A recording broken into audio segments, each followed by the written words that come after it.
Some people, they always say, nobody likes me. కొంతమంది అన్ని వేళలా నన్ను ఎవరూ ఇష్టపడరు అని చెప్తూ ఉంటారు. Feeling themselves unworthy. తమ్మును తామే అయోగ్యులుగా తలంచుకుంటూ ఉంటారు. Always feeling unworthy. అన్ని వేళలా అయోగ్యులమని తలంచుకుంటారు. Whatever we say, I am not worthy. ఏది చెప్పినా కూడా నేను యోగ్యుడను కాదు అంటారు. I cannot do that. నేను అది చెయ్యలేను. You do not know that you are suffering by the demon. నీవు అట్టి దురాత్మ చేత పీడింపబడుతున్నావన్న సంగతి నీకు తెలియట్లేదు. యోవేల్ గ్రంథం చూద్దాము. 2nd chapter 2వ అధ్యాయము and verse 26. 26వ వచనము. My people shall never be ashamed. నా జనులు ఇక నెన్నటికిని సిగ్గునొందరు. And also 27th verse. 27వ వచనం కూడా. My people shall never be ashamed. నా జనులు ఇక నెన్నడును సిగ్గునొందక యుందురు. Take hold of that verse. ఆ మాటను పట్టుకోండి. Claim that verse. God says, my people shall never be ashamed. దేవుడు వాక్యం సెలవిస్తూ ఉంది, నా ప్రజలు ఇక ఎన్నడూ సిగ్గునొందరు అని. Again and again show that verse to the devil. మరలా ఆ వాక్యాన్ని నువ్వు సాతానుకు చూపించండి. Why you are always telling, I am not worthy, I am not worthy, I cannot go, I cannot do this, I cannot preach, I cannot pray. Always that demon is attacking you. అలా కాకుండా అన్ని వేళలా నేను అయోగ్యుడను, నేను ఇది చేయలేను, నేను యోగ్యుడను కాదు అని ఈ మాటలు పలుకుతూ ఉన్నావు. You tell this verse 100 times to the devil. ఈ వాక్య భాగాన్ని 100 సార్లు దయ్యంతో చెప్పాలి. My people will not be ashamed. నా జనులు ఇక ఎన్నడూ సిగ్గునొందరు. That's the word of God. దేవుని వాక్యాన్ని చెప్పు. You tell that word of God to the devil. ఆ దేవుని వాక్యాన్ని సాతానుకు చెప్పు. He will flee away from you. అప్పుడు ఆ అపవాది నీ నుంచి పారిపోతాడు. Let us turn to 2nd Chronicles. 2వ దినవృత్తాంతాలు చూద్దాము. 14th verse. If my people called by my name shall humble themselves and pray and seek my face and turn from their wicked ways, then will I hear from heaven and will forgive their sin and will heal their land. 2వ దినవృత్తాంతాలు 7:14. నా పేరు పెట్టబడిన నా జనులు తమను తాము తగ్గించుకొని ప్రార్థన చేసి నన్ను వెదకి తమ చెడు మార్గములను విడిచిన ఎడల ఆకాశం నుండి నేను వారి ప్రార్థనను విని వారి పాపమును క్షమించి వారి దేశమును స్వస్థపరచుదును. First of all, you must humble yourself. మొట్టమొదటగా మిమ్మును మీరు తగ్గించుకోవాలి. You are not able to humble yourself. కానీ నీవు తగ్గించుకోలేకపోతున్నావు. You are doing this and that. ఇది అది ఏదో చేస్తూ ఉన్నావు. But you are not humbling yourself. కానీ తగ్గించుకోవట్లేదు. You are not confessing your sin. నీ పాపం ఒప్పుకోవడం లేదు. You are not coming on your knees. నీ మోకాళ్ళ మీదికి రావడం లేదు నువ్వు. And also pray.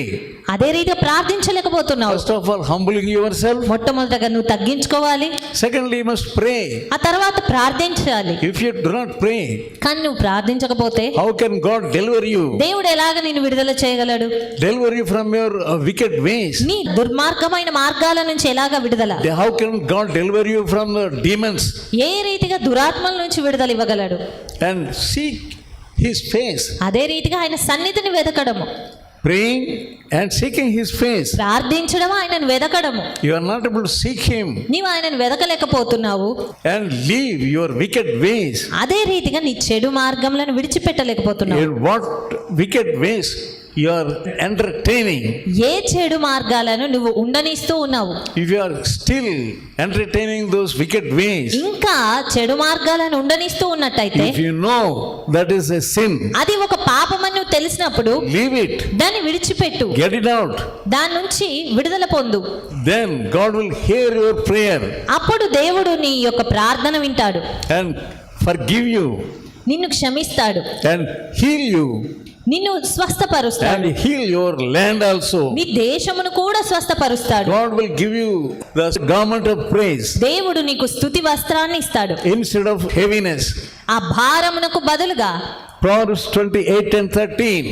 సామెతలు 28:13. అతిక్రమములను దాచిపెట్టువాడు వర్ధిల్లడు. But confess and forsake. వాటిని ఒప్పుకొని విడిచిపెట్టువాడు will have mercy. కనికరం పొందును. Be honest. నిజాయితీగా ఉండండి. Call a lie, that's all. అబద్ధమును అబద్ధమనే పిలవండి, అంతే. Don't cover it. అంతేగాని దాన్ని కవర్ చేయొద్దు. Matthew 18th chapter మత్తయి సువార్త 18వ అధ్యాయము and verse 35. 35వ వచనము. Forgive all people. అందరినీ క్షమించాలి. If you don't forgive everyone, his హృదయపూర్వక brother, their trespasses with all your heart, likewise shall my heavenly Father also do unto you. మీలో ప్రతివాడును తన సహోదరుని హృదయపూర్వకముగా క్షమింపని ఎడల నా పరలోకపు తండ్రియు ఆ ప్రకారమే మీ ఎడల చేయుననెను. 34th verse. 34వ వచనము. And the Lord was wroth and delivered him to the tormentors.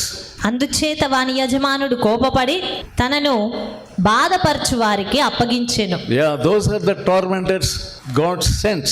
దేవుడు అలాంటి బాధపరిచే వారిని పంపిస్తాడు. You do not know why you are attacked by the devil. ఎందుకు దురాత్మల చేత నువ్వు దాడి చేయబడుతున్నావు అన్న సంగతి నీకు తెలియదు. Are you forgiving everyone? నీవు అందరిని క్షమిస్తూ ఉన్నావా? If you are not forgiving anyone, ఒకవేళ ఎవరినైనా క్షమించలేకపోతే you must be careful. నువ్వు జాగ్రత్తగా ఉండాలి. You must forgive everyone. నీవు ప్రతి వారిని క్షమించాలి. Otherwise, God will give you up to the tormentors. లేదంటే దేవుడు నిన్ను బాధపరచు వారికి అప్పజెప్తాడు. 1 John, 1 యోహాను 3rd chapter 3వ అధ్యాయము and verse 8. 8వ వచనము. He that committeth sin is of the devil. The devil sinneth from the beginning. For this purpose the Son of God was manifested, that he might destroy the works of the devil. అపవాది మొదట నుండి పాపం చేసి ఉన్నాడు గనుక పాపం చేయువాడు అపవాది సంబంధి.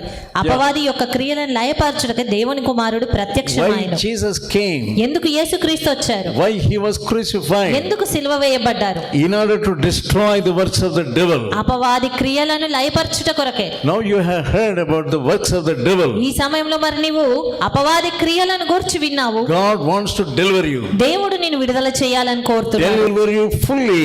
నిన్ను పరిపూర్ణంగా విడుదల చేయాలనుకుంటున్నాడు. Colossians 1st chapter కొలస్సీలకు రాసిన పత్రిక 1వ and అధ్యాయం verse 13. 13వ వచనము. Who had delivered us from the power of the darkness and had translated us into the kingdom of his dear Son. ఆయన మనలను అంధకార సంబంధమైన అధికారంలో నుండి విడుదల చేసి తాను ప్రేమించిన తన కుమారుని యొక్క రాజ్య నివాసులనుగా చేసెను. He wants to deliver you. ఆయన నిన్ను విడుదల He చేయాలనుకుంటున్నాడు. wants to set you free. ఆయన నిన్ను పూర్తిగా స్వతంత్రునిగా He wants చేయాలనుకుంటున్నాడు. to know the power of the devil also. నీవు సాతాను యొక్క శక్తిని కూడా తెలుసుకోవాలని ఆయన కోరుతూ ఉన్నాడు. Only the power of the blood of Jesus కేవలం యేసు రక్తంలోని శక్తి మాత్రమే, and the power of the word of God దేవుని వాక్యంలోని శక్తి can deliver you. నిన్ను విడుదల చేయగలుగుతుంది. Praise God and take deliverance from him. దేవుణ్ణి స్తుతించి ఆయన నుంచి విడుదలను పొందుకో. And know the attacks of the devil. అపవాది యొక్క దాడులను గుర్తించు. And don't underestimate the power of the devil. అపవాది యొక్క శక్తిని తక్కువ అంచనా వేయకు. He is a strong man. వాడు బలవంతుడై ఉన్నాడు. He has the experience from the Garden of Eden. అపవాదికి ఏదేను వనము నుంచి ఎంతో అనుభవం కలిగి ఉన్నవాడు. But even then, అయినప్పటికీ కూడా know the power of cross is more than the power of the devil. అయితే సిలువ శక్తి అనేది అపవాది శక్తి కంటే ఎంతో గొప్పదనే విషయం Forgive all persons. అందరినీ క్షమించు.